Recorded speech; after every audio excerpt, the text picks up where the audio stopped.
Hello, good afternoon, everyone. You're in the talk of how to deal with your demands.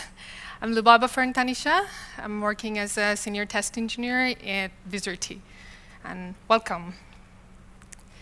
So before I delve into the topic, I am going to read this for you, and I would like to pay you some attention because I'm going to ask you a question. Steve is very shy and withdrawn, invariably helpful, but with little interest in people or in the world of reality. A meek and tidy soul, he has a need for order and structure, and a passion for detail. So here's the question coming. Do you think Steve is a librarian? Raise your hand if you think he's a librarian. Okay, and raise your hand if you think he's a farmer. Okay. So you see, the resemblance of Steve's personality to that of stereotypical librarian strikes almost everyone immediately. But equally, the relevant statistical consideration is almost always ignored. In the US, where this study was taking place, there are more than 20 male farmers for each male librarian. And I would say in Norway, the ratio would not be surprisingly different. So because there are more farmers, it's almost certain that there will be more meek and tidy souls on the tractors than at the library information desks. However, the participants in the study were ignoring the relevant statistical facts, and they were relying on the resemblance as a simplifying heuristic to come up with a difficult judgment. So by now, you probably get that the demons I was talking about at the title are our biases. Our biases are important, though. Having biases and focusing on shortcuts in making decisions helped us to stay alive hundreds and thousands of years ago. However, life now is much more complex, and making quick decisions can have detrimental effects. So today I'll talk about to know how to get to know about our biases. There are hundreds of them, but I'm going to talk about a few. And I will also try to deliver some mantras so that you can avoid them. So let's get started to know the demons. Demon number one, you can feel like you know something, even when you actually don't. So I consider myself relatively good at understanding between the differences between news, the fake and the real ones, yet I fell for this meme. As humans, we group things into categories, and we walk with the members of our own cluster. And you are more likely to trust the people of your own cluster than a different one. So this bias comes to an action when you have an existing belief, and something like this meme gives you a confirmation on the fact that you already believe. And at work, we have assumptions about different groups of people, right? Developers, QA, managers. And as you might suspect, that our biases can hit hard us there. Demon number two, the way data is reported can bias our reaction to the data set. It's because the laws of statistics are not frequently intuitive, and their objective existence does not manifest itself to our subjective experience. So is it okay to say that there were average X number of bugs in the previous 5 releases? Yes, as long as you are using median and not the statistical mean, because mean is too sensitive to the extreme values called outliers. So all these statistics are useful for summarizing data, but they can hide important context. Demon number three, you are ignorant about the unknowns. So we have this tendency to overestimate the likelihood of events with greater availability in our mind, and that hampers critical thinking, and then as a result, the validity of our decisions. We also underestimate the situations, the risks in situations that we can control, and overestimate the risks in situations that we don't. So we really do not know how to deal with the risks that are not very common. Demon number four, you are easily influenced. So there is a famous quote by Steve Jobs, and he mentioned that a lot of time, people don't know what they want until you show it to them. Sure, he made incredibly successful business, but does that mean that he created a template of success for others to follow? In fact, based on the surveys on 101 startup postmortems, the top reason was for companies to go out of business was there was no market for them. So companies who don't really validate their data or ideas with real people go out of business or lose money and credibility.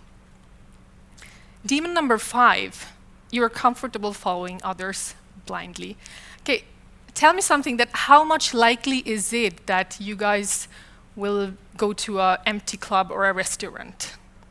Or do you incline to rely on others while investing on stock market hype? Or how about choosing technologies for your next product? We tend to follow others, and that's because we think the winners are right, and of course, no one wants to be left alone, right? It's not necessarily bad always, but you have to know carefully that what you are following.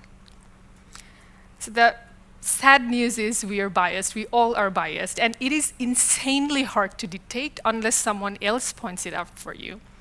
So here's one thing though, you wouldn't want to eliminate all of your biases because it can be useful at times too. However, you can minimize the negative effects of your biases in a couple of ways, and I promised to share some of them with you before, so here you go, the mantras.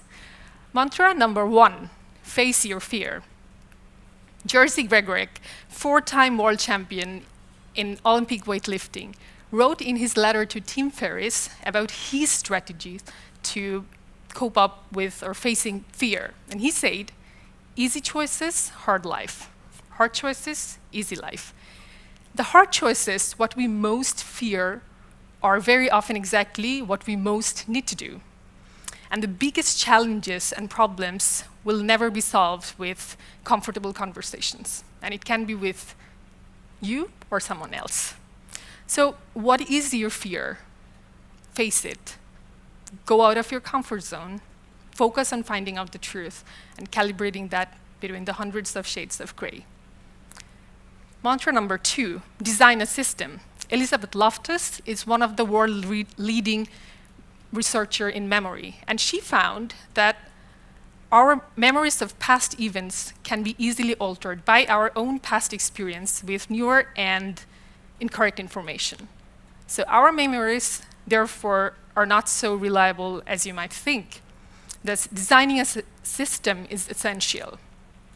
Collect data, structure them, find out what is important to the customers rather than what is important, you think what is important for them. And defining a systematic approach will save you from overlooking facts. Mantra number 3, assume nothing. Do not let your first impression be your only impression. Explore different alternatives and practice question-driven approach. And while deciding something, think about why you are doing something. Is it because everyone else is doing it? Or is it because it gives you value in whatever you want to achieve? Think about it. Mantra number 4, do not take things for granted. Take responsibilities for your action. Ask for feedback and give other people the chance to point out the bias for you. And do retrospective. Research shows that when small number of people talks all the time, the collective intelligence declines. So you should allow the equality in distribution of conversation. And finally, the you who you think you are does not exist. The idea is pretty hard to digest, but in the modern societies, the concept of figuring out who we are is so central that we rarely question it. Perhaps the idea of our identity limits us more than it liberates us. So the historian and author Yuval Noah Harari said that traditional people made identities like stone houses, with very deep foundations. But it's time to have our identities like tent, so that you can fold and move elsewhere. So I'm going to finish my talk by showing you a short clip, and I'll see if I can run that for you.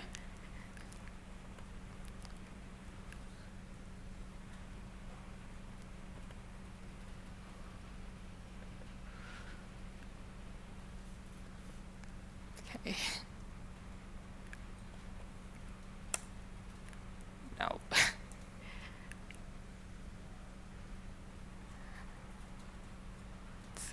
Okay. So, okay, it's not working, but